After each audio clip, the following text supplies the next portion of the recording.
Kalau ada orang, aku pacaran nggak ngapa-ngapain, lu terus ngapain pacaran? Ya pasti itu pasti ngapa-ngapain. Aku pernah ketemu sama orang 3 tahun pacaran. Aku bilang kalau lu 3 tahun pacaran cuma pegangan tangan. Samuel Chris. Berapa tahun ya? 7 tahun ya? 2 tahun 2 pacaran. tahun ya. Nah, makanya kan nggak mungkin orang 3 tahun pacaran nggak ngapa-ngapain, itu nggak mungkin. Kita sebagai laki-laki normal, kita tahu apa yang bisa kita lakukan. Samuel Chris, Anda tidak normal. Ya mungkin kayak zaman dulu ya. Aku 4 tahun pacaran dan aku nggak ngapain di Palembang. Itu karena aku bodoh sih. Ya serius karena aku Sama bodoh. kok aku juga. Bodoh ya.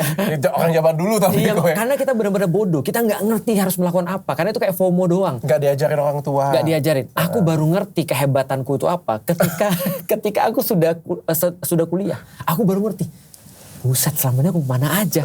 Maksudnya aku bisa melakukan apa aja, aku jadi baru ngerti gitu. Makanya aku jadi ngeri dengan diriku sendiri ketika untungnya aku masuk Islam.